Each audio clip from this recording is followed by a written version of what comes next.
Yeah, okay. That's right. What does it say? Do you remember the third insight that humans are unique in a world of energy in that they can project their energy consciously? Yes. Do you remember how this is done? So again, we go to the third insight, which we were just talking about, where we can actually project our energy. So what are we doing with the reball? We are going into a higher state of consciousness and projecting the reball on someone else. And it actually works. Do you remember how this is done? I recall John's lessons. Yes, it is done by appreciating the beauty of an object until enough energy comes into us to feel love. At that point, we can send energy back.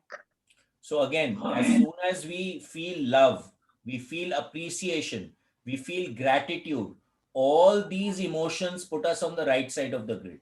And energy can only be transmuted when we are on the right side of the grid, because manifestation takes place from the right side of the grid, not from the left side when we are feeling depleted. That's right. And the same principle holds true with people. When we appreciate the shape and demeanor of a person, really focus on them until their shape and features begin to stand out and to have more presence, we can then send them energy, lifting them up. So now what does this Of mean course, over here? What does this imply over here? That when we go into appreciation and we focus our attention on any object, whether it be a person, inanimate object, or an animate object, or a person, we can actually start to sense their energy field. When we sense their energy field, then we put ourselves, and as we are doing that, we raise our energy also. So then we put ourselves into a position of helping them to raise their energy level and sending energy to them.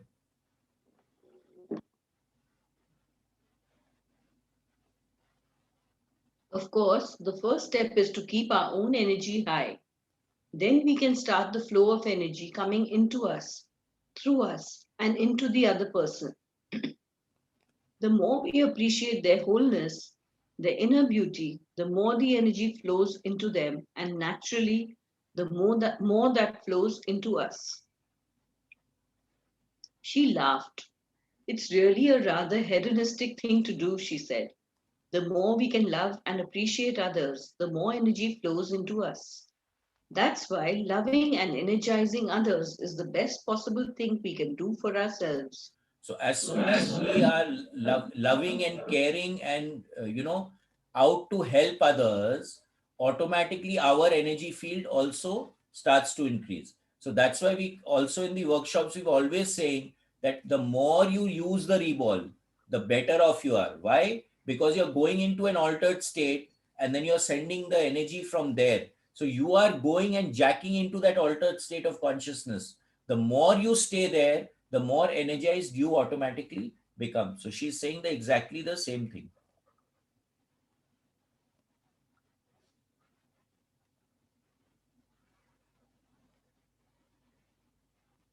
I looked at Julia closely. Sorry. I've heard that before, I said. Fa- Father Sanchez says it often. I looked at Julia closely. I had the feeling I was seeing her deep personality for the first time. She returned my gaze for an instant, then focused again on the road. The effect on the individual of this projection of energy is immense, she said. Right now, for instance, you're filling me with energy. I can feel it. What I feel is a greater sense of lightness and clarity as I'm formulating my thoughts to speak. So now as the energy level of a person increases, automatically the brain fog starts to get eliminated, clarity of thoughts start to come, the person automatically starts becoming more present, and because of that starts becoming more efficient and effective in whatever they are doing.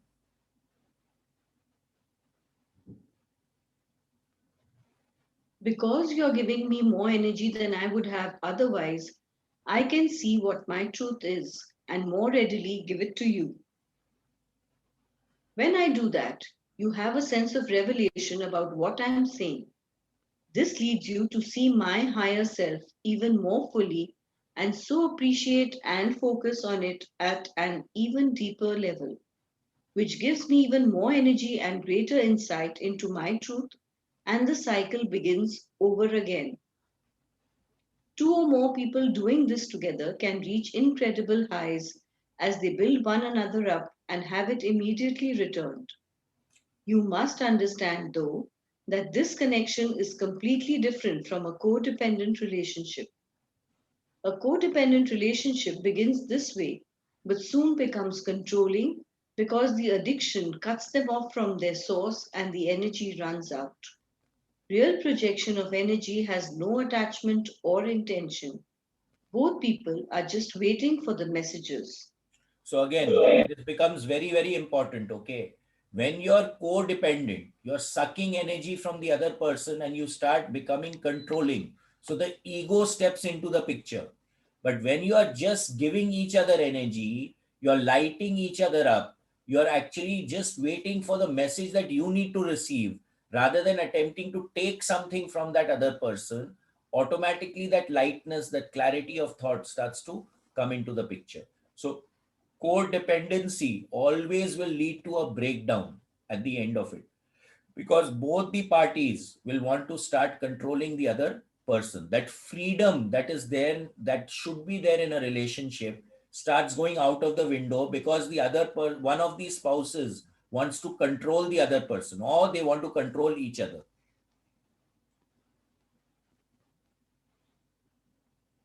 As she spoke, I thought of a question. Pablo had said that I didn't get Father Costos's message at first because I set off his childhood drama. What do we do? I asked Julia. If the person we are speaking with is already operating in a control drama and trying to pull us into it, how do we cut through that? So now what happens is that all of us have childhood dramas and that acts involuntarily. So, if we are not aware of the childhood drama being played out, or we are not aware of the childhood drama being played out in the consciousness of the person whom we are interacting with, we put ourselves into a problematic situation.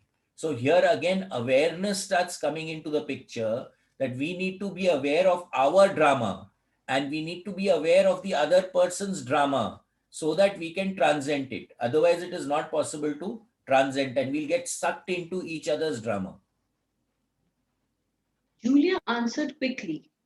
The manuscript says if we do not assume the matching drama, then the person's own drama will fall apart.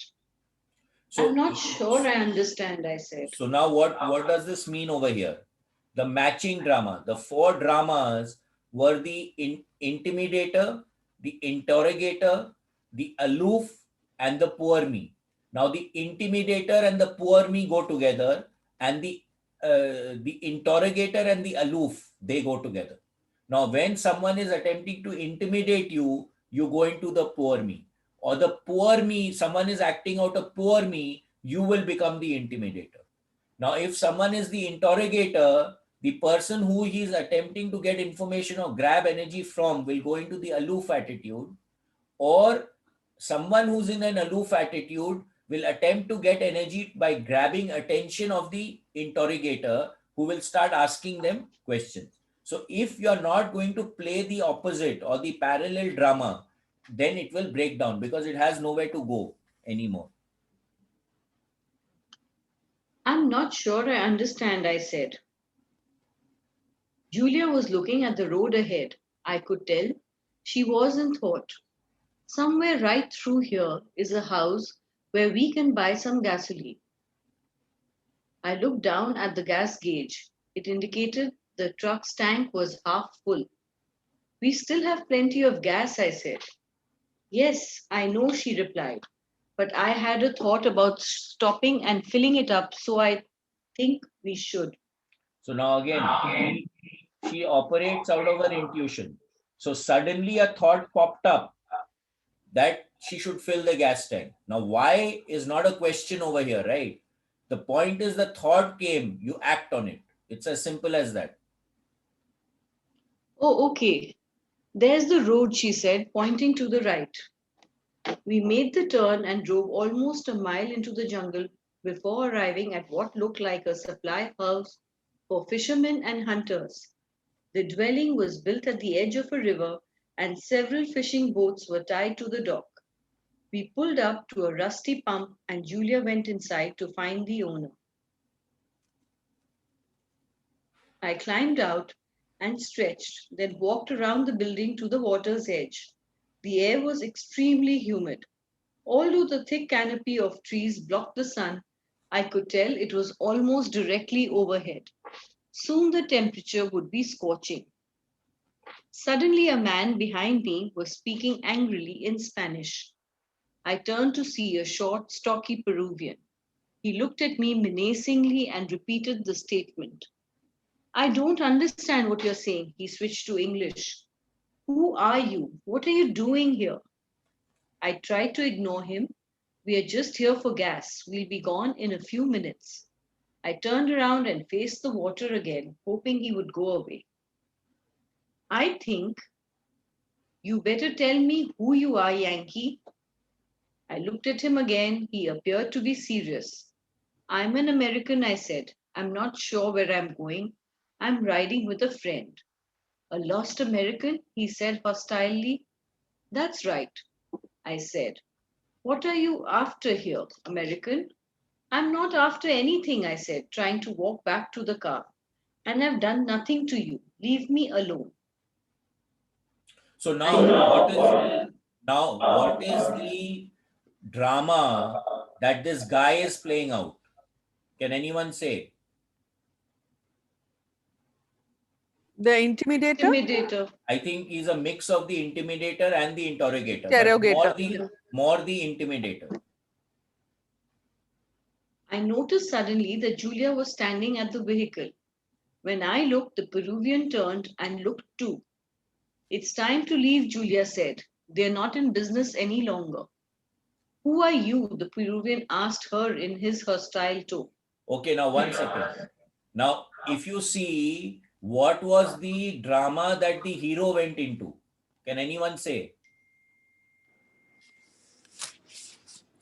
Aloof, aloof. Aloof. Why? Because he was attempting to ignore that fellow, right? Yeah, So this yeah. guy was actually being the interrogator, and he was starting to become the his control drama, which is the hero's basic control drama, which is of aloof, started to kick in.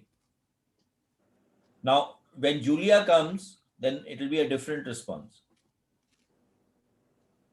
Why are you so angry? Julia asked in response. The man's demeanor changed. Because it is my job to look after this place.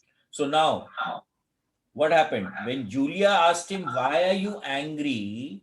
in a very, very nice tone, she cut the control drama. So now the drama was not playing out anymore.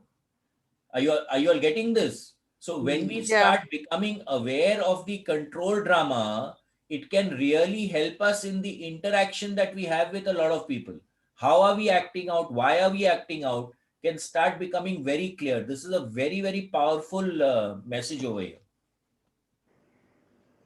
I'm sure you do a good job, but it's hard for people to talk if you're frightening them. The man stared, trying to figure Julia out. So now what happened?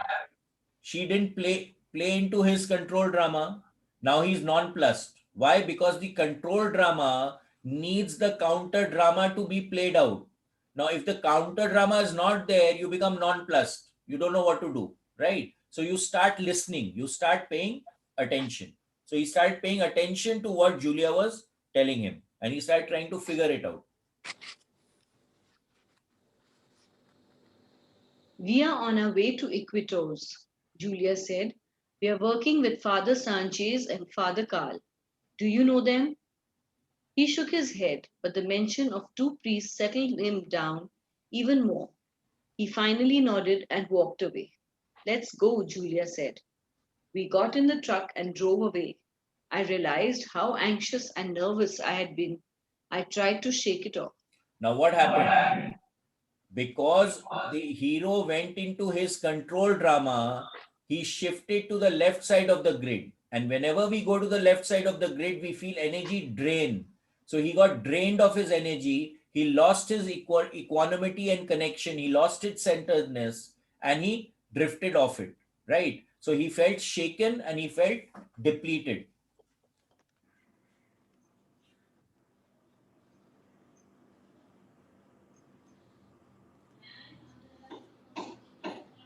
Did anything happen inside? I asked. Julia looked at me. What do you mean? I mean, did anything happen inside to explain why you had the thought to stop? She laughed, then said, No, all the action was outside. I looked at her. Have you figured it out? She asked. No, I replied. What were you thinking about just before we arrived? That I wanted to stretch my legs. No, before that. What were you asking about when we were talking? I tried to think. We were talking about childhood dramas. Then I remembered. You had said something that had confused me. I said.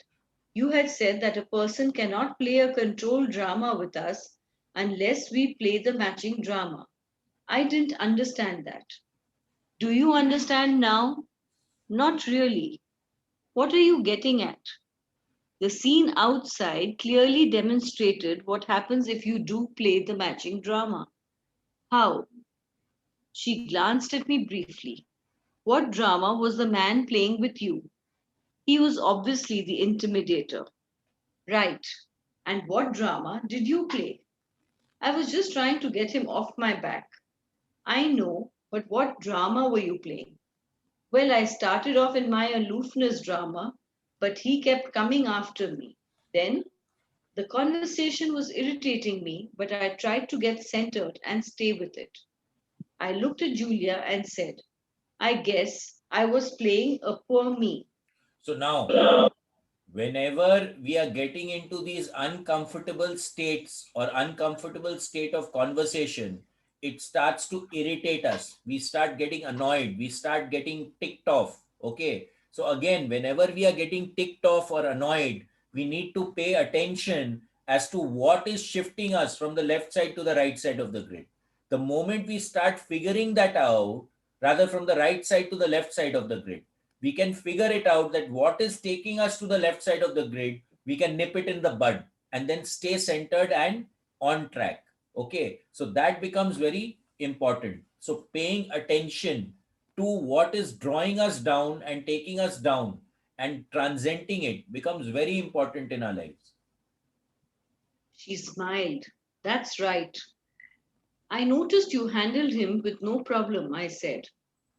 Only because I didn't play the drama he expected. Remember that each person's control drama was formed in childhood in relation to another drama. Therefore, each drama needs a matching drama to be fully played out. What the intimidator needs in order to get energy is either a poor me or another intimidator. How did you handle it? I asked, still confused. My drama response would have been to play the intimidator myself, trying to out intimidate him. Of course, this would probably have resulted in violence. But instead, I did what the manuscript instructs. I named the drama he was playing. All dramas are covert strategies to get energy. He was trying to intimidate you out of your energy. When he tried that on me, I named what he was doing. So, That's why you asked why he was so angry? so now again, it is all boils down to becoming aware of what is happening at the end of the day. Yes, the manuscript says that covert manipulations for energy can't exist if you bring them into consciousness by pointing them out. They cease to be covert. It is a very simple method. The best truth about what's going on in a conversation always prevails. After that, the person has to be more real and honest. So again, That makes sense. when we become centered, right, then whatever is the best to manifest starts to manifest. That is a given. So operating out of a centered state of consciousness becomes very, very important over here.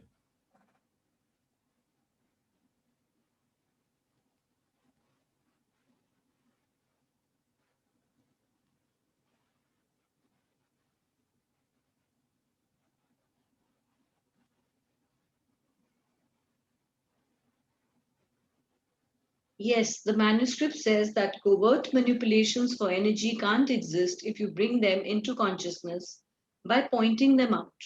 They cease to be covert. It is a very simple method.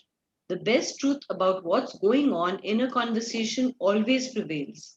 After that, the person has to be more real and honest. That makes sense, I said. I guess I've even named dramas myself before, though I didn't know what I was doing. I'm sure that's something all of us have done. We've just learned, sorry, we're just learning more about what is at stake. And the key to making it work is so simultaneously. Sorry.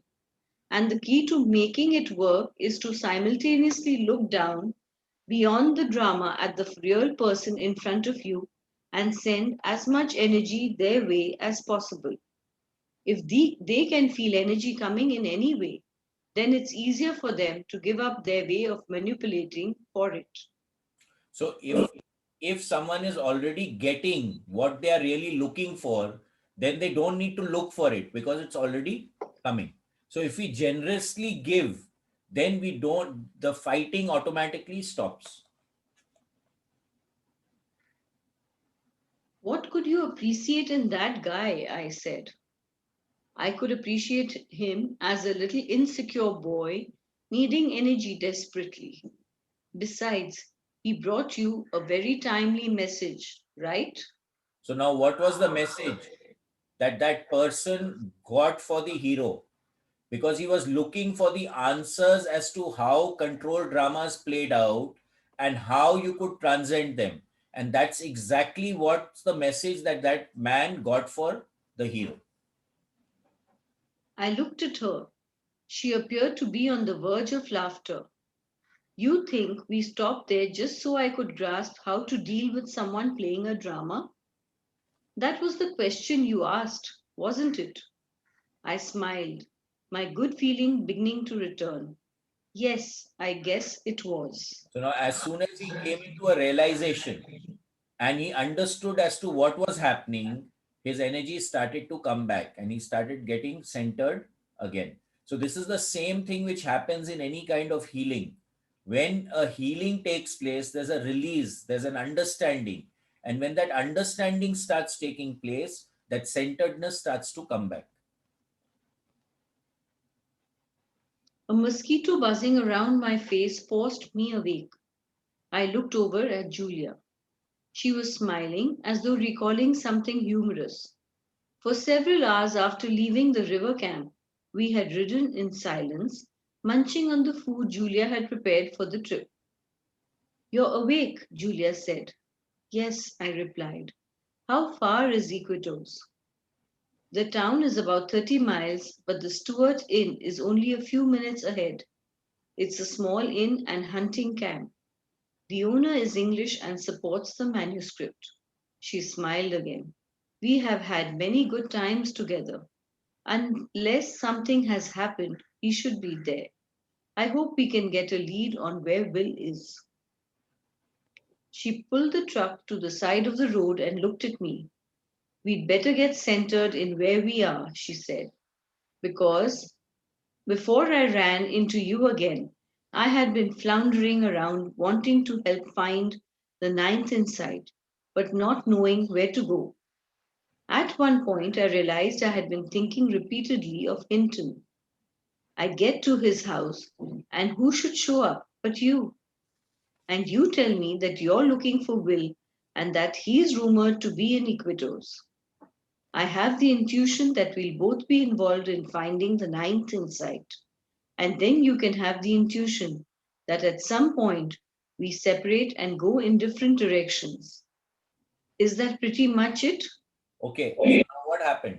One thing led to the other.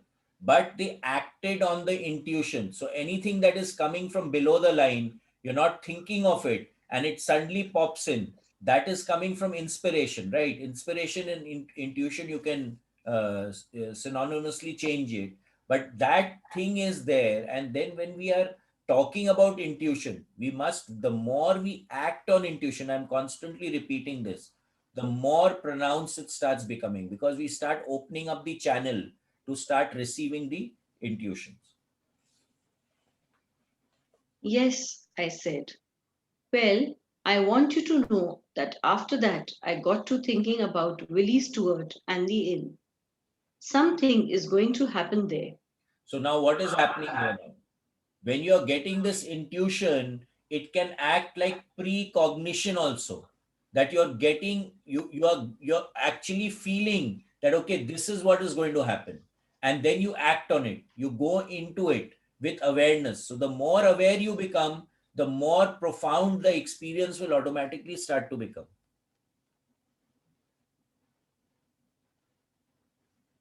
I nodded. She drove the vehicle back on the road and around a curve.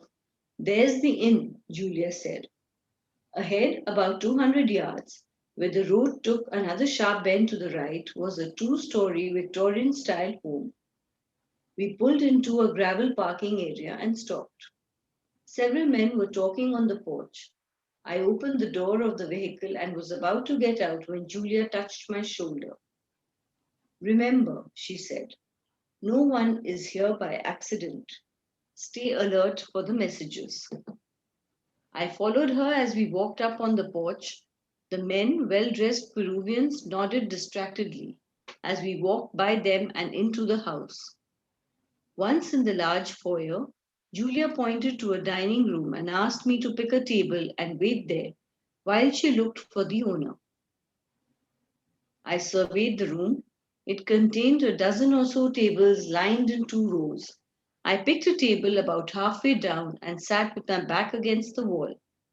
Three more men, all Peruvians, came in behind me and sat down across from my table. Another man came in soon after and took a table about 20 feet to my right. He sat at an angle where his back was slightly towards me. I noticed he was a foreigner, perhaps European. Julia entered the room, spotted me, and then walked over and sat down facing me. The owner isn't here, she said, and his clerk knew nothing of Will. Now what? I asked. She looked at me and shrugged. I don't know. We'll have to assume that someone here has a message for us. Who do you think it is? I don't know. How do you know it'll happen? I asked, suddenly feeling skeptical. Even after all the mysterious coincidences that had happened to me since I had been in Peru, I still had trouble believing one would occur now just because we wanted it to. So when we are tapping into this intuitive ability, the we are our biggest enemy. Okay, we are our biggest problem. We are our biggest hindrance.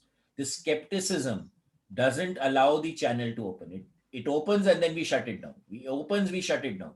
So we have to transcend our own disbelief. Okay, so in the movies they say willing suspension of disbelief, only then you can enjoy the movie, right? So in the same way, we have to willingly let go of our skepticism if we want this thing to start manifesting in our life. Don't forget the third insight, Julia replied. The universe is energy, energy that responds to our expectations. People are part of that energy universe too. So when we have a question, the people show up who have the answer.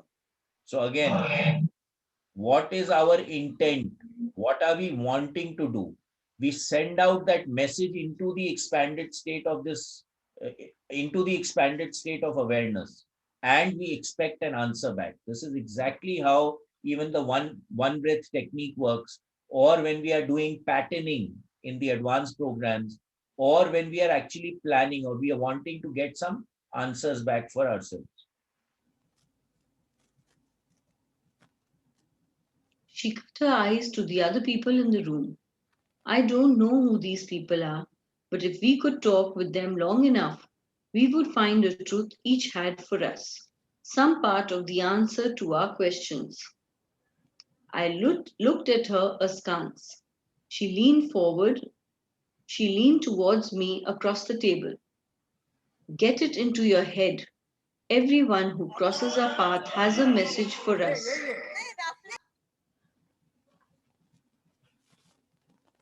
I looked at her askance. She leaned towards me across the table. Get it into your head. Everyone who crosses our path has a message for us. Otherwise, they would have taken another path, or left earlier or later. The fact that these people are here means that they are here for some reason. I looked at her, still not sure whether I believed it was that simple. The hard part, she said, is figuring out who to take time to talk with when talking with everyone is impossible. So now this is where again your intuition starts coming up. Now, what should be the idea that the author should use using things from the book to be able to figure out which is the person they should talk to? Can anyone say? I don't know what's coming in the book, but I'm just asking you all. Can anyone say? So, how do you figure it out? You focus your attention on each one of the people and see which one is the brightest, and then you go and speak to that person.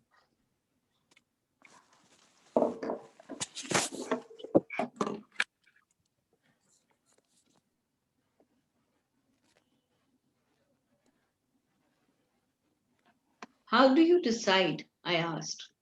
The manuscript says there are signs. I was listening intently to Julia, but for some reason I glanced around and looked at the man to my right. He turned around at exactly the same time and looked back at me. As I caught his eye, he shifted his gaze back to his food. I also looked away. So, now signs. He looked at him and he looked at him. So again, that's a sign which takes place. So again, it's a matter of expanding your awareness to see what is happening. Be aware of what is happening.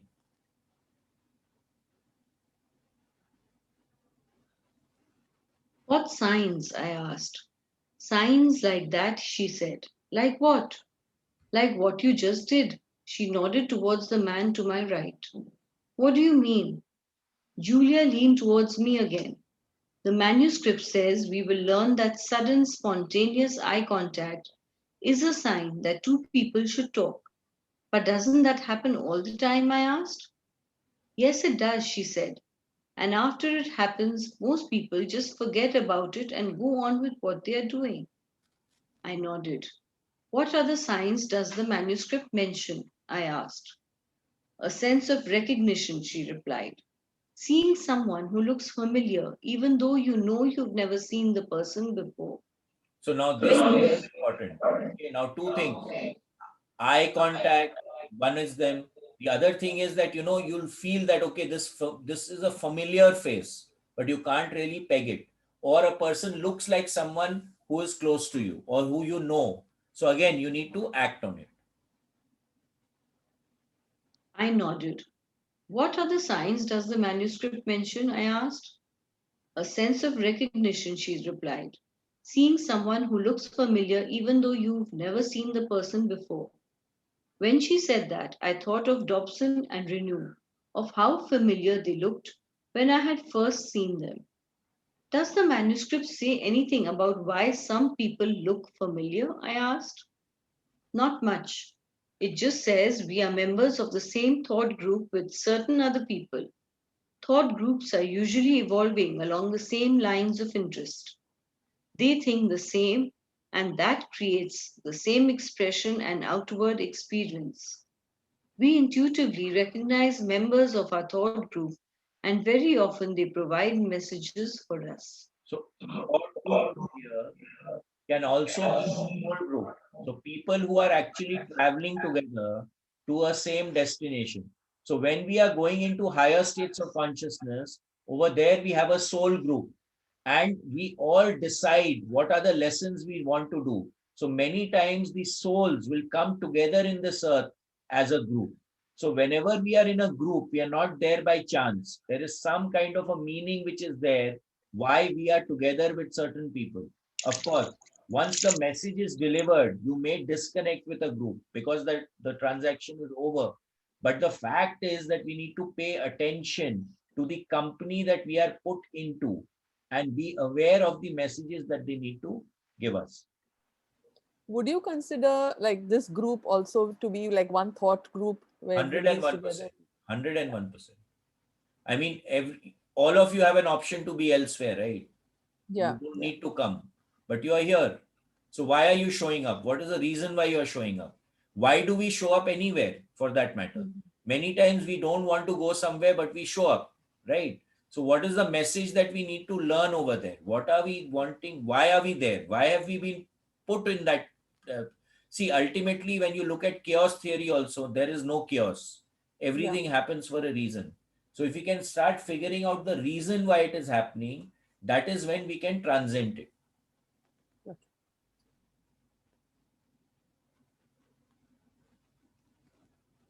I looked at the man to my right one more time. He did look vaguely familiar. Incredibly, as I gazed at him, he turned and glanced at me again. I quickly looked back at Julia. You must talk with this man, Julia said. I didn't respond. I felt uncomfortable with the idea of just walking up to him. I wanted to leave, to go on to Equitos. I was about to make that suggestion when Julia spoke again. This is where we need to be, she said, not Equitos. We have to play this out. The trouble with you is that you're resisting the idea of walking up to him and starting a conversation. So now, again, what Julia got was an intuition that they need to act this out. Okay. And the author, you can see, is again going into his aloof drama where he doesn't want to take action, although it is staring at him in his face.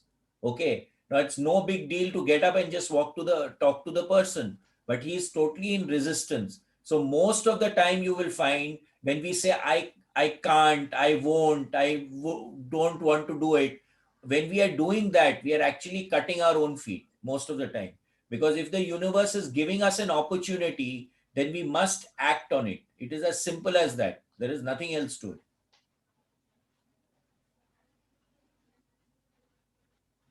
How did you do that? I asked. Do what? She replied. Know what I was thinking?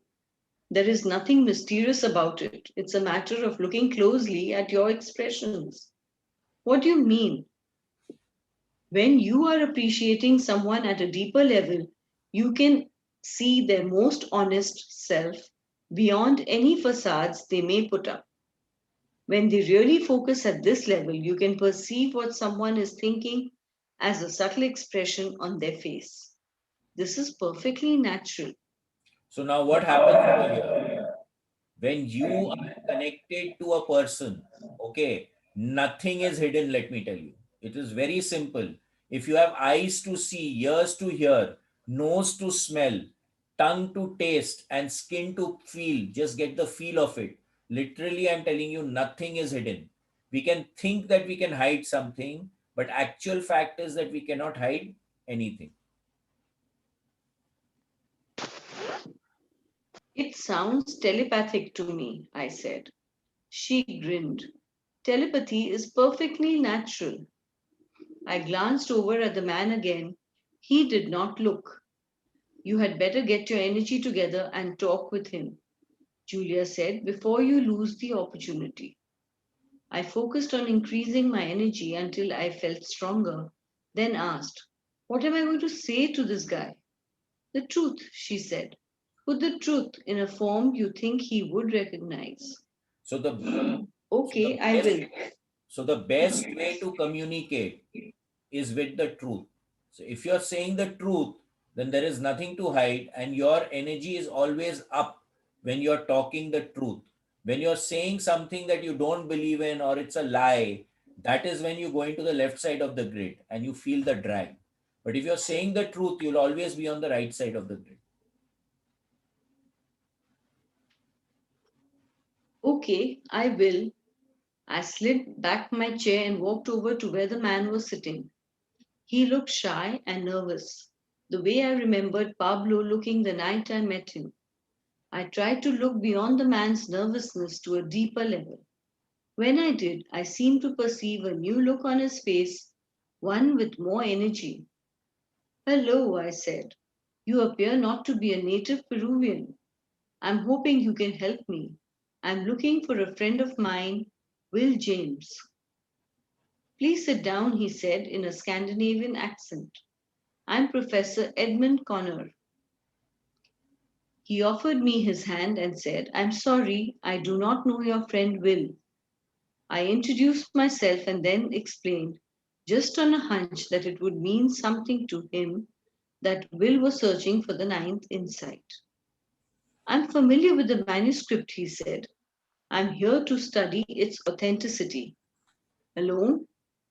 I was to meet a Professor Dobson here, but so far he has not come. I don't understand the delay. He assured me that he would be here when I arrived. You know Dobson? Yes, he is the one who is organizing an inspection of the manuscript. And he's all right? He's coming here? The professor looked at me questioningly. Those were the plans we made. He has something been wrong? My energy fell. I realized that Dobson's meeting with Connor had been set up before Dobson's arrest. I met him on the airplane, I explained. When I came to Peru, he was arrested in Lima. I have no idea what happened to him. So now, Arrested? so what happened, right? Now, Shivangla, you have to turn your mic speaker down. So now what happened over here was very clear that they actually had a message for each other. Now, if he wouldn't have got up and spoken to that man, then naturally all this information would not have come out. Arrested? My God. When did you last speak with him? I asked. Several weeks ago, but our meeting time here was firm. He said he would call me if anything changed. Do you remember why he wanted you to meet him here instead of in Lima? I asked. He said there were some ruins around here and that he would be up in this area speaking with another scientist. Did he mention where he would be speaking to this scientist? Yes, he had said he had to go to San Luis, I believe. Why? I don't know. I was just wondering. As I said this, two things happened simultaneously. First, I began thinking of Dobson, of seeing him again. We were meeting along a road with large trees. And then, at the same time, I looked out the window and saw, to my amazement, Father Sanchez walking up the porch steps. He looked tired and his clothes were dirty. In the parking lot, another priest waited in an old car. Who is that? Professor Connor asked. It's Father Sanchez, I replied, barely able to contain my excitement. So again, intuition kicking in, right? And he started thinking of Dobson, and as soon as he stared out, Father Sanchez turned out. Now, if they wouldn't have come here, this entire episode would not have taken place. I turned around and looked for Julia, but she was no longer sitting at our table. I got up just as Sanchez walked into the room. When he saw me, he stopped abruptly, a look of total surprise on his face. Then he walked over and embraced me. Are you all right? He asked. Yes, fine, I said. What are you doing here? Through his fatigue, he chuckled lightly. I didn't know where else to go, and I almost didn't make it here. Hundreds of troops are headed this way. Why are the troops coming? Connor asked from behind me, walking up to where Sanchez and I were standing. I'm sorry, Sanchez replied. I do not know what the troops have in mind. I just know there are many. I introduced the two men and told Father Sanchez of Connor's situation. Connor, appeared panicked. I must leave, he said, but I have no driver. Father Paul is waiting outside, Sanchez said. He is going back to Lima immediately. You may ride with him if you wish. Indeed, I do, Connor said. Wait, what if they run into those troops? I asked. I think we can stop here. Anyone, anything to say?